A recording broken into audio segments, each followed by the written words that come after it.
maka ndị a na ndị a ọkwa ndị a don't mind them.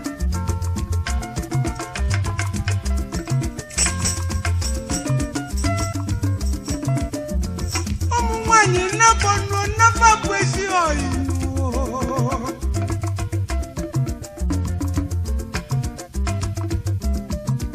nafa na-abọ mụrụ ụmụ na-abụọ adịghị na mmụọ Pọl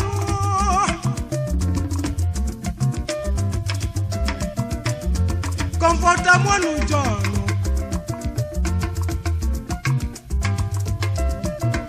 mmaka na-agba ebido n'udobe faweluzie n'ije akwụkwọ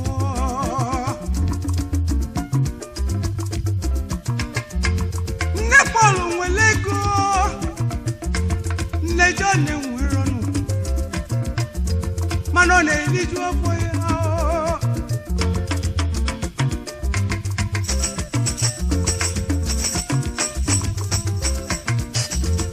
bebido n'akwụkwọ nụ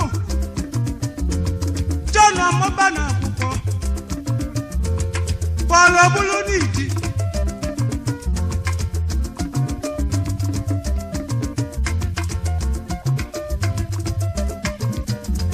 nne Pọl na-ebenu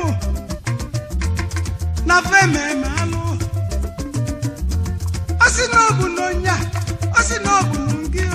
bụ ngị merụ nwa m nne Pọl na-aṅụlinụ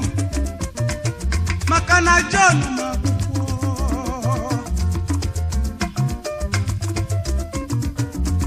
ụmụnne bụ esonitenụ mvawe nene na akwụkwọ Pọl ada mana Jọn pasịrị ndị Jọn na-aṅụlinụ mana mmamụ nwere isi akwụkwọ nne Pọl na-akwa oroma na ndị emenụ malụ ọkwa ndị a menụfa ndị a na ndị a ọba mere nwa m nne Pọl ejebenụ be dibịa enu ka o jee kwọbazie n'ọgụ maka na Jọn ma akwụkwọ na Jọn ga-anwụzinụ na ghọta ife nna tọrọ unu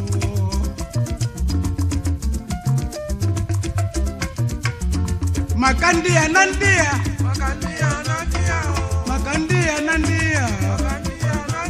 nne Pọl na-akwazinụ na ndị emegonụ ma ajọ ifenụ o wee jezekwụta n'ọkwụ nne Pọl na-ejenụ o wee si nne Jọn bịa anyị ga-eje ọlụ n'ime ọfịa nụ nechinụ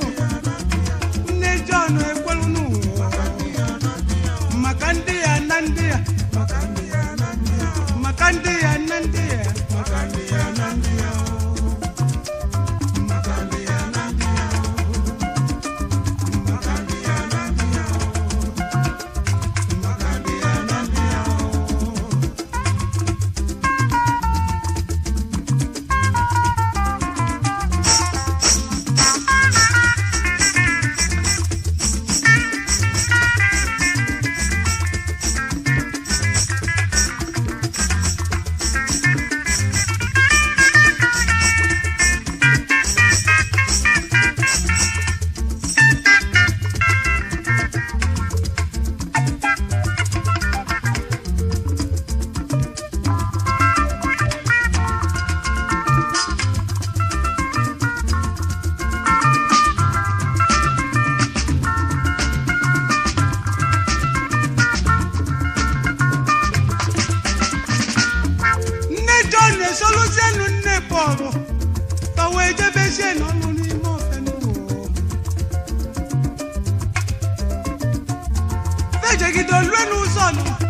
nne Pọl ejembu o nwere ife nlọzọ n'ụlọ agụmejechi ya kwa n'azụ eji eweta ife nlọzọ nne Jọn wee kwenu nne Pọl anamba o je gbuzie n'ụjọ maka na Pọl amara akwụkwọ o wesi na ọ bụ ndị ya na ndị ya ọkwa ndị a na ndị a ọfa mere nwa m isi John nwe ka Paul nwere ọgịdị ime na John na pas na Paul mere ala owe welozie nnọkwụ ọtụnye nọ na mmiri owe kpọnụ John nwa m nne ya ijere ọrụ ugbo ngọbịa were mmiri ṅụọ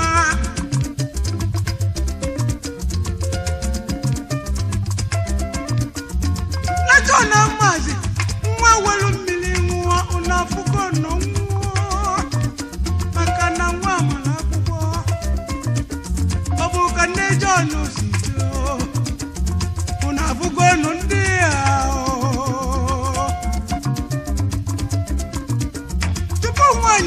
nata John abụla onye ọnwụ nne ya na-akpọ nne Paul wee bịa nne John akpọzi na nwanne m ịma na ọ bụ ndị ya ilotekwa ndị nke ọzọ nụ mana ndị egbukwo m ọ bụ ife o mere nwanne m ọ bụrụ ka ụwa si aga nụ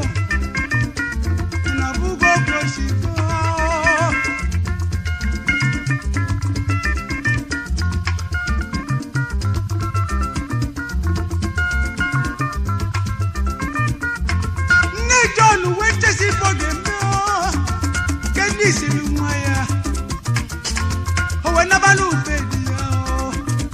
ka o jee kozi alụmdi nwe nwa ụmụnne John abịa isi na gịnị ejere m ọnụ ugbo n'ime ofia tupu mbata John nwụrụ nụ ị na-ekwu eziokwu ọ kwụsị aka o si ndị a wee jebe n'ube dibịa wee kọba akụkọ nne Paul gburu John mmiri iko nyere ka ọ ṅụọ mana John ananụ bawe ji ya n'ụlọ nne Paul ngị gburu nwa m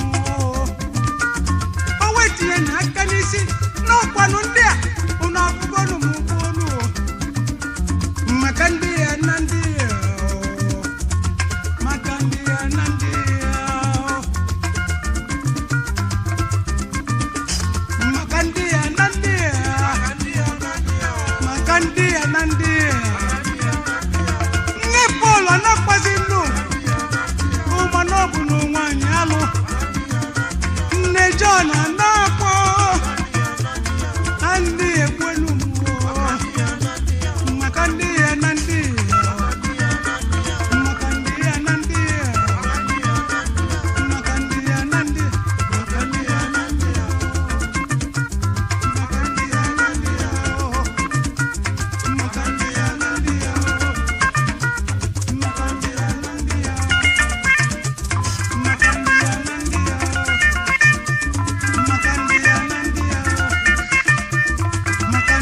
ndị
Okini ne wota no kunenu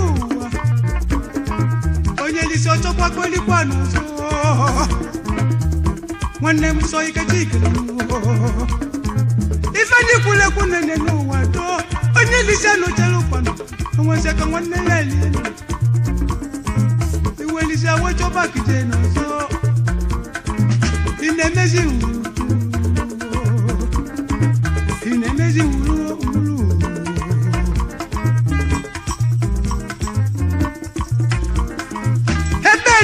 Ebe na nwanne o onye memezi na bia inemezi na so yi ka chikelu nwanne m no buru yi ko kelu na chukwu kali na ya kela mi o nwanne m do emezi na o inemezi ulu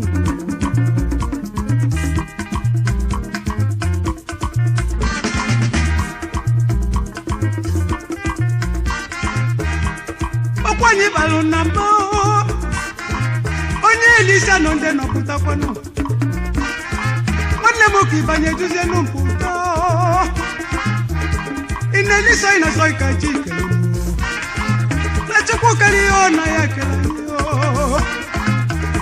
mwanne mudo puta mwanne mbiko bikeli no even neso kunenowa onye lisa no tono zo mwanne mbiko kusinuko inemezo na soyi kachike inemezo na soyi bunwa inemezo inemezo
Sina nenu abu kibizo nulibenu inemezi wanne mi bebe ni zeni wenozo wanne mi zebe mbebeno wenozo ibanyi kule kununo onye jesi oputa ibe yejo kijezi yejuze mputa Oponye gwayi no bulu no Asi puta nwanne mo bulu nsogbu Asi gi yendi na juze no bulu Emezi na nwanne o Ibanyi kule kwenye mmekwa nuzo Yaki kachisi de baby no zo Yaki pacha nyeje nulibe o Daki kachiti tebe kwa nuru Inemezo na soyi kachiti Inemezo na soyi bununu Inemezo na soyi kazinu bulu Inemezo na soyi kazinu bulu Emezi na nuko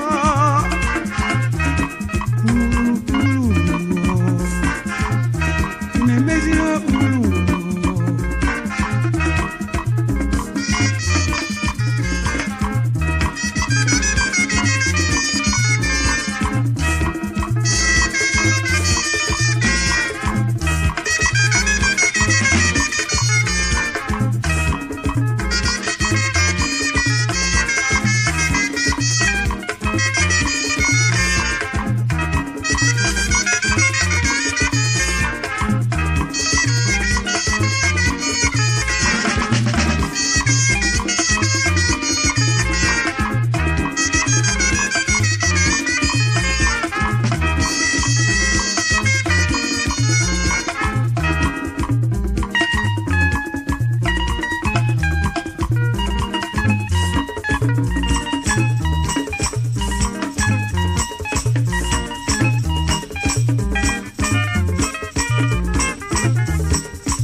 ilise no chokwa no kolie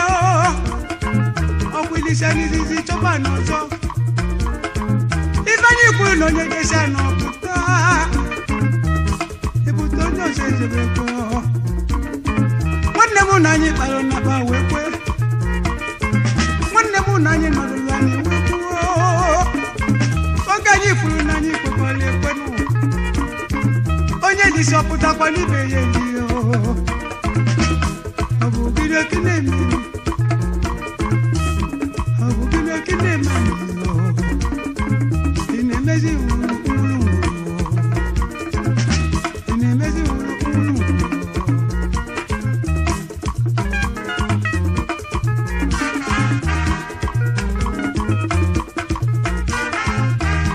inemezi na nwanne ejezi na nwanne inemezi elizi na nwanne mo na bụrụ ka isi elizi na nwanne mo na bụrụ ka ibanye kpara onye jesi anọpụta onye elizi ọpụta na onye ọzọ eribe inemezi na soya ikachi inemezi na soya igbo na nwa inemezi na soya ikalo malụ anyị kwuru na ijesi anyị pụta anyị ekwelu nụ anyị kwelu ni jesi puta anyị na-emebezi anyị kwelu ni jesi puta anyị ebili kwanu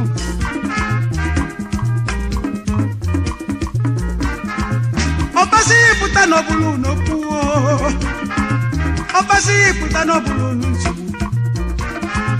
asị ka ịpụta nwanne m ọbụlụ nsogbu ọ bụ sọ ya ọkacha ukelu ọ bụ sọ ya na gị bụ nwa Abungiyo kasi malu emena onye nke mu eje na ozi nwanne obagwaze ide na obulu obekuze nu obulu nso inemezi wulu inemezi wulu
na nwanne n'enu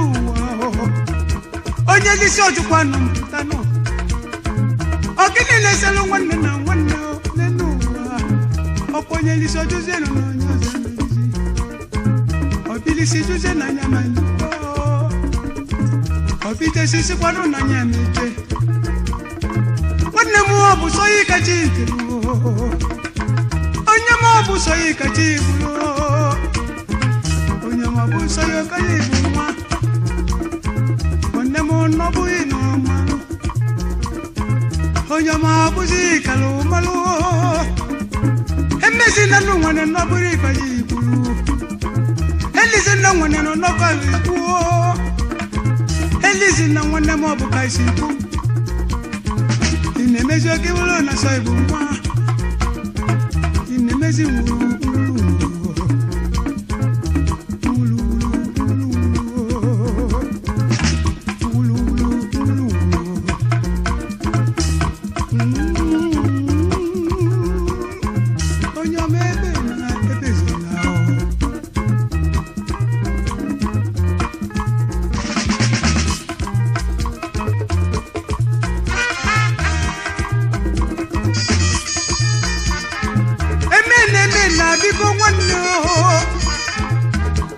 ebuzina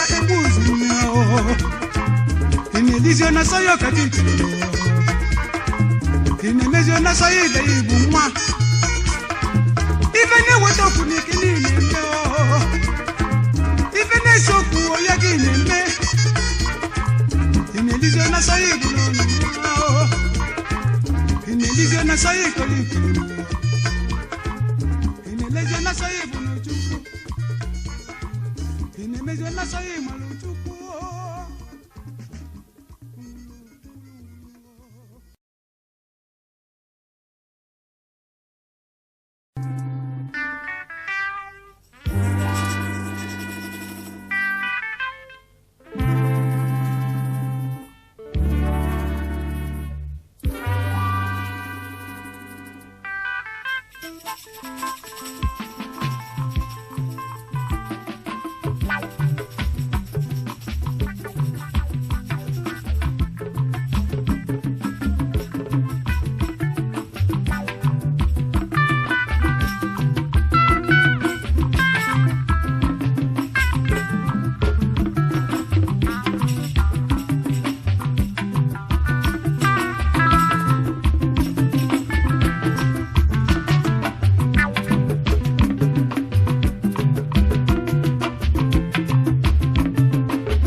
Emmanuel Chukwuemeka Okonkwo Odeni onye magani Obulisi zulu ọrọ nnu ichi Ezenyi mba nọ Nnewi Ezenyi mba nọ Zulu Obele nwa money di mma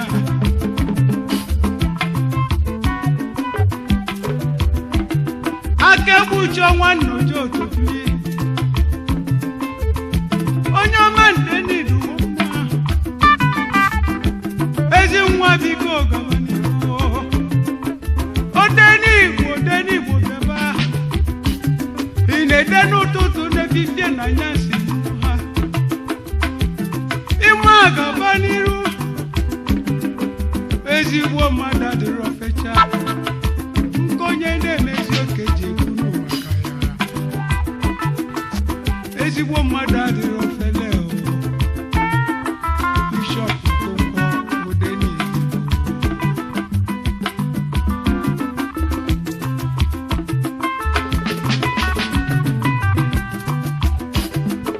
Obulisi zulu ọrọ ọnụ Ejodi kenamu Eze nanyi ngo Eze nina nayi nyeli ude Onyo mabiko Nkonye nemeke kweji aponi endo Onyo mabiko biko video Odeni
nwa gakwanne mama omesia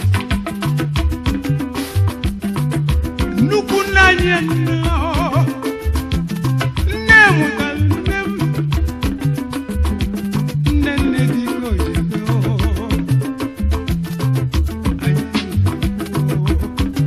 emezia nne emezia anyị njiabịa nnukwu nna anyị dịka oyibo emezia na anyị njiabịa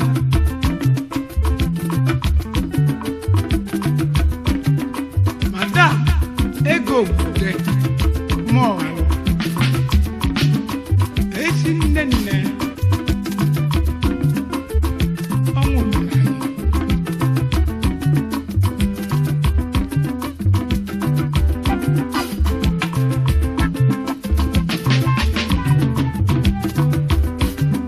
anyị Odenigbo bili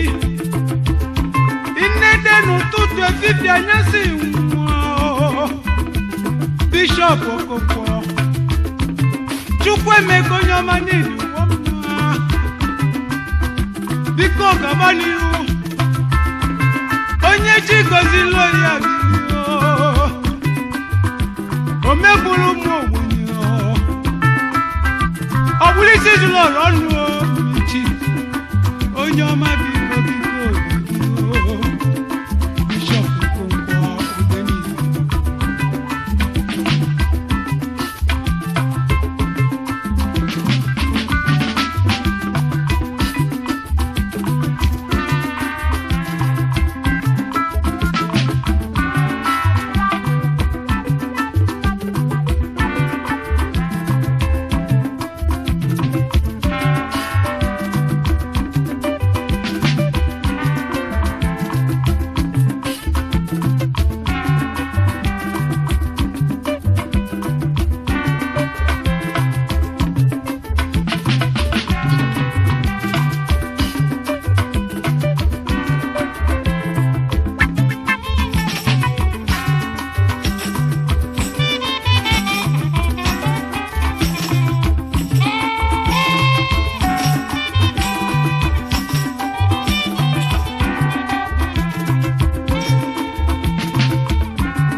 Chukwuemeka onye ọma biko bili Odenigbo bili eze enyi mba n'Ozubulu eze enyi mba na Nnewi eto dike na mbụ onye ọma biko bili akekujo nwanne ojoto ịma onye ọma biko bili ezigbo mmadụ adịrọ fele Bishọp Okonkwo Odenigbo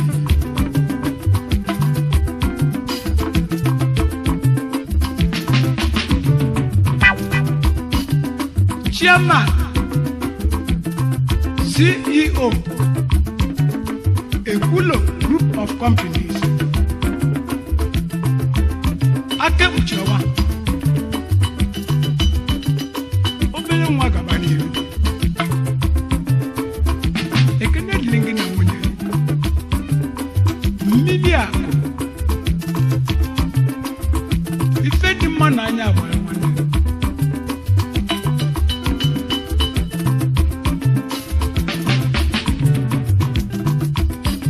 bụ gịnị ga-eme n'ụwa nụ ifeọma n'anya gwara akwụkwọ obere nwa biko gaba n'ihu nke na-eme n'ụwa na-abụ obere mmadụ adịrọ fecha ife onye na-eme n'ukekwe na ọnụ obere mmadụ adịrọ fecha Bishop Okonkwo Odeni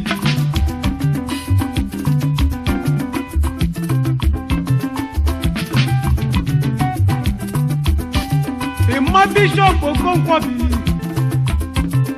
eze enyi mba n'Ozugbo Keneli eze enyi mba na ọbụlisi zụlọ ọrụ onye ọma biko biko nke na-eme n'ụlọ Bishop Okonkwo bịa onye ọma biko biri n'ụwa ndụ ezigbo mmadụ adịrị ọnụ fecha nke onye na-eme n'ukekwe na ọnụ ezigbo mmadụ adịrị ofecha Bishop Okonkwo Odeni ezigbo mmadụ adịrị ofecha nke onye na-eme kekwe ji ọnụ nnukwu mmadụ adịrị ofecha Bishop Okonkwo Odeni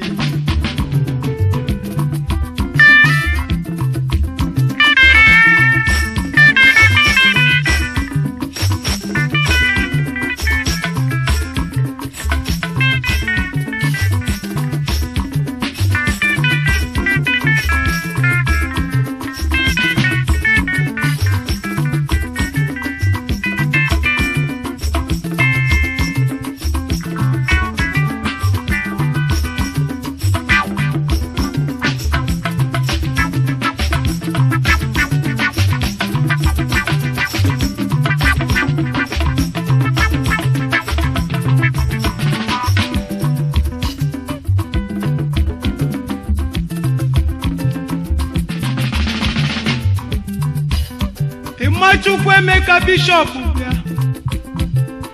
Odeni Igbo nnụọ Chairman bịa ị ga-enyezikwa nye mba wine tụọ Ekwulo group Abaka Ekwulo group ya akasị ọ bụ na ịmara ọbịa kolonu ike obi wela anya ifulu n'ikwelu ị ga-enyezikwa nye mba wine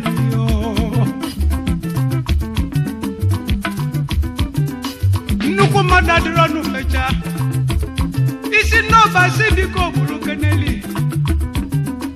obele nwa biko gaba Bishop Okonkwo Odeni nnukwu mmadụ adịrị ofecha ife onye na-eme ka ekwe ji akpọ n'oyi obele mmadụ adịrị ofecha Bishop Okonkwo Odeni nnukwu mmadụ adịrị ofecha nke onye na-eme ka ekwe ji akpọ n'oyi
Banyeze n'ụlọ aye nenu mmiri malụ mmadụ nobu mili mamadu nobu aye enuwa aye enuwa mo aye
enuwa mo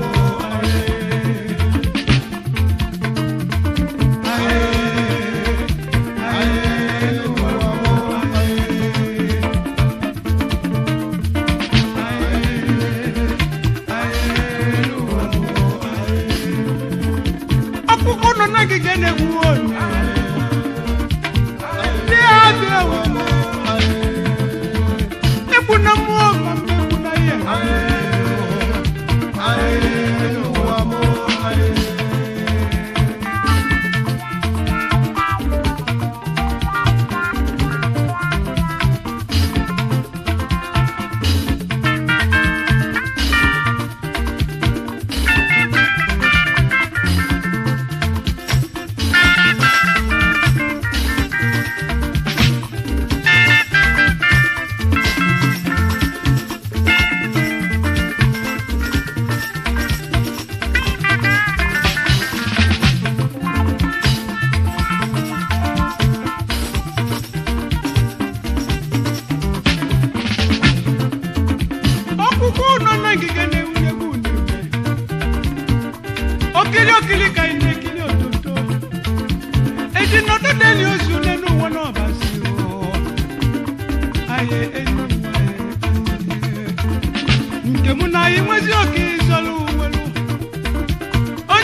anyị kụziri n'aka n'ebe n'ụmụ nwosirere onye na-achụ m n'ọjọ achụ m nwanne m nekwanụ ka m